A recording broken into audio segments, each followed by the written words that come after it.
ನಮಸ್ಕಾರ ಸರ್. ನಾನು ಭಿಕ್ಷಾಕಿ ಹೋಗ್ತೀನಿ. ನಾನು ದುಡ್ಡು ಏನು ಕೊಡಲ್ಲ. ನಮ್ಗೆ ನಮ್ಮ ಮನೆ ಬೇಕು ಅಷ್ಟೇ. ಕಾಸಂటే ಎಲ್ಲಿ ಹೋಗ್ಬೇಕು? ನಾನು ಭಿಕ್ಷಾ ಮಾಡ್ತೀನಿ. ಈಗ ಇಲ್ಲಿಂದ ನಿಮ್ಮನ್ನ ಬಯಪ್ನಳ್ಳಿಗೆ ಕಳಿಸ್ಕೊಡ್ತಾರಂತೆ. ಅಲ್ಲಿ ಮನೆ ಇದೆ, ಸರ್ಕಾರದಿಂದ ಕಟ್ಸ್ಕೊಟ್ರಂತ ಮನೆಗಳಿದೆ. ಆ ಮನೆಗೆ ನಿಮ್ಮನ್ನ ಕಳಿಸ್ಕೊಡ್ಬೇಕು ಅಂದ್ರೆ ಆ ಮನೆಗೆ ಸುಮಾರು 11 ಲಕ್ಷ ರೂಪಾಯಿ ಖರ್ಚಾಗುತ್ತೆ. ಅದನ್ನ ಸರ್ಕಾರ ಒಂದಿಷ್ಟು ಅಂತ ಸಬ್ಸಿಡಿಯಲ್ಲಿ ಸರ್ಕಾರ ಕೊಡುತ್ತೆ. 8.5 ಲಕ್ಷ ಕೊಡುತ್ತೆ. 8.5 ಲಕ್ಷ ಉಳಿದಿರೋ ಹಣ 1.5 ಇಂದ 2 ಲಕ್ಷ ರೂಪಾಯಿ ಹಣ ಏನಿದೆ ಅದನ್ನ ನೀವು ಕಟ್ಕೊಡ್ಬೇಕಾಗುತ್ತೆ.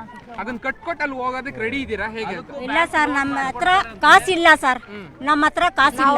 ಕಾಸು ಬೇಕಂದ್ರೆ ಇವಾಗ ನಮ್ಗೆ ಅಷ್ಟು ಬೇಗ ಸಾಲ ಯಾರು ಕೊಡ್ತಾರೆ? ಲೋನ್ ಕಟ್ಸ್ಕೊಡ್ತಾರೆ ನಿಮ್ಗೆ. ತಿಂಗಳ ಅದನ್ನ ತೀರ್ಸ್ಕೊಳ್ಳೋ ತರ ಏನಾದ್ರು ವ್ಯವಸ್ಥೆ ಮಾಡ್ಕೊಂಡು ನೀವು ಹೋಗಕ್ ಆಗತ್ತ? ಅಲ್ಲಿಗೆ ಆಗಲ್ಲ ಸರ್, ನಮ್ಗೆ ಆಗಲ್ಲ.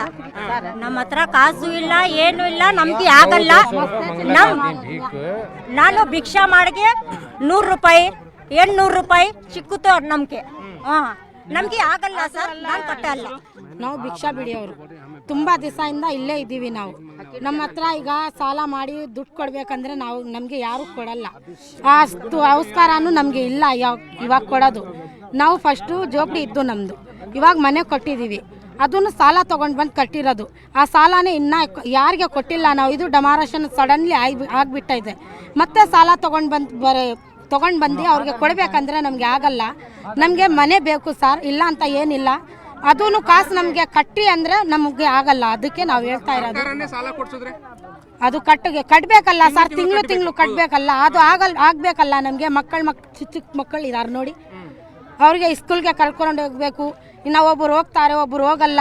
ಈ ಥರ ಮನುಷ್ಯಲಿದ್ರೆ ಹೋಗ್ತಾರೆ. ನಾವು ಹೋಗೋಕ್ಕಾಗಲ್ಲ ಅಲ್ಲ. ಇರೋರು ಕಟ್ತಾರೆ, ಇಲ್ಲ ಅಂದರೆ ಕಷ್ಟ ಆಗುತ್ತೆ. ಅದಕ್ಕೆ ನಮ್ಗೆ ಆಗಲ್ಲ ಅಂತ ಹೇಳ್ತಾ ಇದ್ದೀವಿ. ನಮಸ್ಕಾರ ಸರ್. ನಾನು ಭಿಕ್ಷಾಕಿ ಹೋಗ್ತೀನಿ. ನಾನು ದುಡ್ಡು ಏನು ಕೊಡಲ್ಲ. ನಮ್ಗೆ ನಮ್ಮ ಮನೆ ಬೇಕು ಅಷ್ಟೇ. ಕಾಸಂటే ಎಲ್ಲಿ ಹೋಗ್ಬೇಕು? ನಾನು ಭಿಕ್ಷಾ ಮಾಡ್ತೀನಿ. ಈಗ ಇಲ್ಲಿಂದ ನಿಮ್ಮನ್ನ ಬಯಪ್ನಳ್ಳಿಗೆ ಕಳಿಸ್ಕೊಡ್ತಾರಂತೆ. ಅಲ್ಲಿ ಮನೆ ಇದೆ, ಸರ್ಕಾರದಿಂದ ಕಟ್ಸ್ಕೊಟ್ರಂತ ಮನೆಗಳಿದೆ.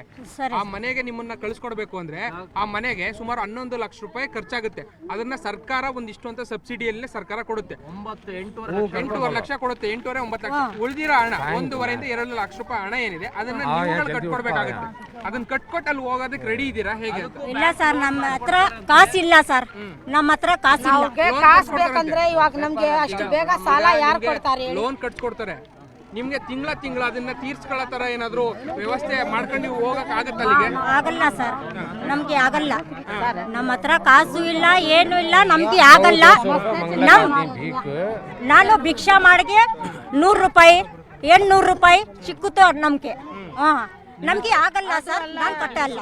ನಾವು ಭಿಕ್ಷಾ ಬಿಡಿಯವರು ತುಂಬಾ ದಿವಸದಿಂದ ಇಲ್ಲೇ ಇದ್ದೀವಿ. ನಾವು ನಮ್ಮ ಹತ್ರ ಈಗ ಸಾಲ ಮಾಡಿ ದುಡ್ಡು ಕೊಡ್ಬೇಕಂದ್ರೆ ನಮ್ಗೆ ಯಾರು ಕೊಡಲ್ಲ. ಅಷ್ಟು ಅವಸ್ಕಾರನೂ ನಮ್ಗೆ ಇಲ್ಲ ಇವಾಗ ಕೊಡೋದು. ನಾವು ಫಸ್ಟು ಜೋಪಡಿ ಇದ್ದು ನಮ್ದು, ಇವಾಗ ಮನೆ ಕೊಟ್ಟಿದ್ದೀವಿ. ಅದನ್ನು ಸಾಲ ತೊಗೊಂಡು ಬಂದು ಕಟ್ಟಿರೋದು. ಆ ಸಾಲನೇ ಇನ್ನೂ ಯಾರಿಗೆ ಕೊಟ್ಟಿಲ್ಲ ನಾವು. ಇದು ಡೆಮಾರೇಷನ್ ಸಡನ್ಲಿ ಆಗಿಬಿಟ್ಟೈತೆ. ಮತ್ತೆ ಸಾಲ ತೊಗೊಂಡು ಬಂದು ಅವ್ರಿಗೆ ಕೊಡಬೇಕಂದ್ರೆ ನಮಗೆ ಆಗಲ್ಲ. ನಮಗೆ ಮನೆ ಬೇಕು ಸರ್, ಇಲ್ಲ ಅಂತ ಏನಿಲ್ಲ. ಅದೂ ಕಾಸು ನಮಗೆ ಕಟ್ಟಿ ಅಂದರೆ ನಮಗೆ ಆಗಲ್ಲ. ಅದಕ್ಕೆ ನಾವು ಹೇಳ್ತಾ ಇರೋದು, ಅದು ಕಟ್ಟಬೇಕಲ್ಲ ಸರ್. ತಿಂಗಳು ಕಟ್ಟಬೇಕಲ್ಲ. ಅದು ಆಗಬೇಕಲ್ಲ ನಮಗೆ. ಚಿಕ್ಕ ಮಕ್ಕಳು ಇದ್ದಾರೆ ನೋಡಿ, ಅವ್ರಿಗೆ ಸ್ಕೂಲ್ಗೆ ಕರ್ಕೊಂಡು ಹೋಗ್ಬೇಕು. ಇನ್ನು ಒಬ್ಬರು ಹೋಗ್ತಾರೆ, ಒಬ್ಬರು ಹೋಗಲ್ಲ. ಈ ಥರ ಮನುಷ್ಯಲಿದ್ರೆ ಹೋಗ್ತಾರೆ. ನಾವು ಹೋಗೋಕ್ಕಾಗಲ್ಲ ಅಲ್ಲ. ಇರೋರು ಕಟ್ತಾರೆ, ಇಲ್ಲ ಅಂದರೆ ಕಷ್ಟ ಆಗುತ್ತೆ. ಅದಕ್ಕೆ ನಮ್ಗೆ ಆಗಲ್ಲ ಅಂತ ಹೇಳ್ತಾ ಇದ್ದೀವಿ. ನಿರ್ಭೀತ, ನಿಷ್ಪಕ್ಷಪಾತ, ವಿಶ್ವಾಸಾರ್ಹ ಸುದ್ದಿಗಳಿಗೆ ಮತ್ತೊಂದು ಹೆಸರಾಗಿರೋ News18 ಕನ್ನಡ ಈಗ ಆಪ್ನಲ್ಲೂ ಲಭ್ಯ ಇದೆ.